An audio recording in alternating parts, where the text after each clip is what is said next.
Thank you, Mr. President. The Commission have recently replied to my written question confirming that Commissioners Almunia and Kroes attended the Bilderberg meeting in St Moritz in June.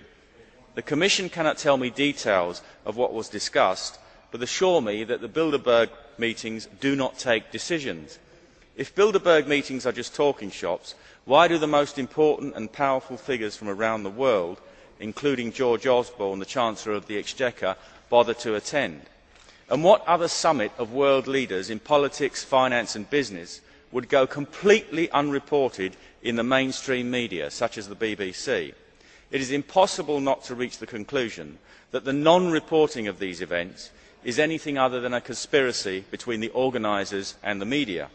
It merely confirms the belief of many that the hidden agenda and purpose of the Bilderberg Group is to bring about undemocratic world government. It is a disgrace that the European Commission is colluding in that.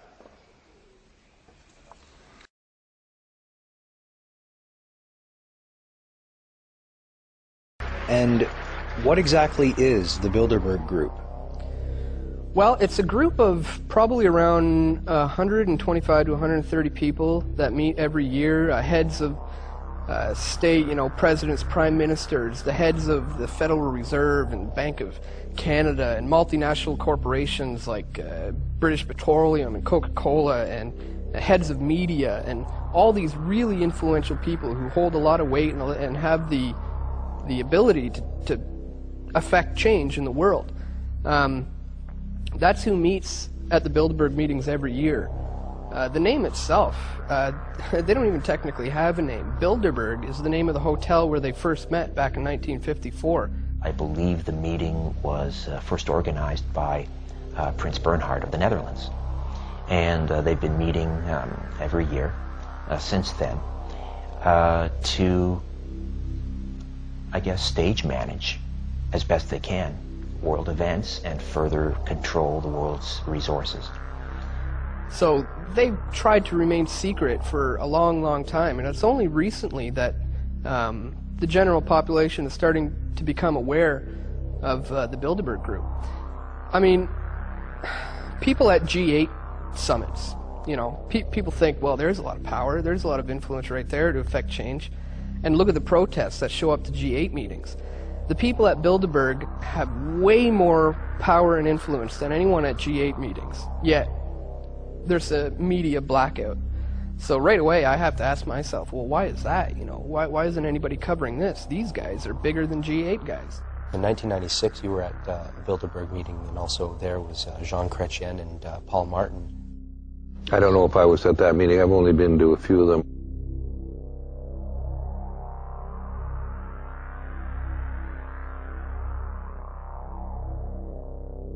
Bilderberg and Trilateral are not really think tanks. They simply individuals who get together who are from business, the political world, the media, others, and discuss ideas.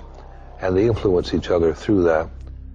I think the overall objectives of the Bilderberg Group have been to unite various areas of the world in order to set up the New World Order, the one world government. They're the ones who are responsible for the formation of the European Union, which really didn't happen that long ago. It was set in place maybe 8 or 9 years ago. So those are the guys who have the influence and the power, and they are the ones who are also going to be setting up the North American Union over here, and there's also going to be an Asian Union and an African Union, and those are the guys who are working to bring it together.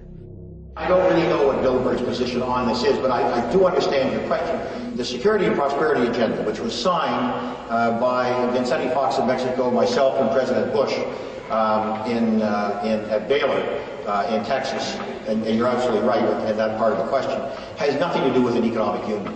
What it really was that Fox and I both said, Fox because of immigration, me because of Mad Cow and because of softwood lumber, essentially said, look, there are a number of items which are violating the spirit of NAFTA. They're not violating the letter of NAFTA, but they're violating the spirit of NAFTA. And if effectively we're going to be able to build a strong North American economy and compete with some of the Asian powers, we've got to be able to talk outside of NAFTA. And that's what it was all about. And what we said is we've got to be able to get our business communities together. Because I felt very strongly that we were having a terrible time with Congress on softwood lumber. And I really felt that if the Canadian business community was able to deal directly with the American business community and point out some of the stuff, it would give us a bit of a leg up. I can tell you it has nothing to do with any kind of a union. There was a meeting held in Banff between military, political leaders, private business from Mexico, Canada, and the U.S. to discuss issues surrounding North America. But the meeting was closed off to the public, kind of veiled in secrecy. What kind of stuff was discussed at this meeting regarding the future of North America? That was the meeting that Peter Lougheed and George Schultz coordinated? Yeah, it was the one that it was at a hotel in Banff, I believe. Yeah, I think Peter Lougheed coordinated that from the Canadian side. I don't remember exactly. There were general discussions about issues that each country faced, and we had, as I recall, there were some fairly senior people from the U.S.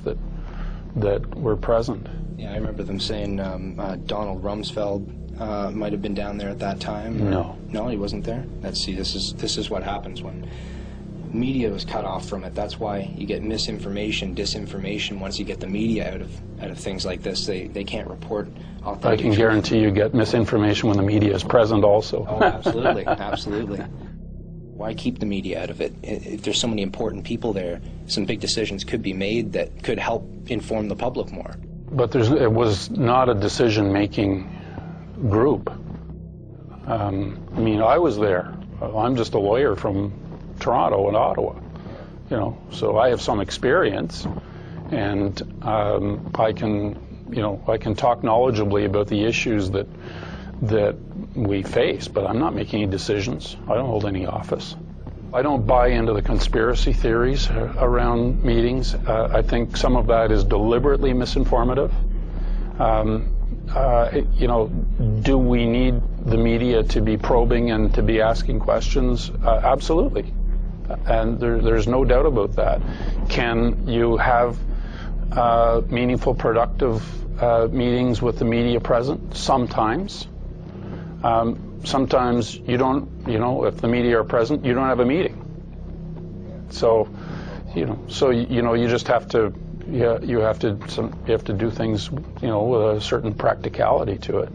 You have three primary groups that have been working on this for some time, more pronounced since the Second World War, but there are three key groups involved, and this is the Council on Foreign Relations, or its sister arm in Canada is the Canadian Council of Chief Executives, which is about 150 executives of corporations which control over $3 trillion in assets in Canada. The Trilateral Commission, which is by and large looking for this world integration. And the Bilderberg Group, which is a group of individuals who see this whole new role for society, building this global elite of integrating all of the countries together under one global single parliamentary command. So a new world order is being sold to the populace as being something that's good for us, for our own security and our own prosperity. It's not been voted on. Public are not even aware it's going on. But it's all part of these steps of changing the laws of the land, where you have regulatory bodies and corporations dictating what happens in nations. And we end up losing our nationhood and our sovereignty, which is quite frightening.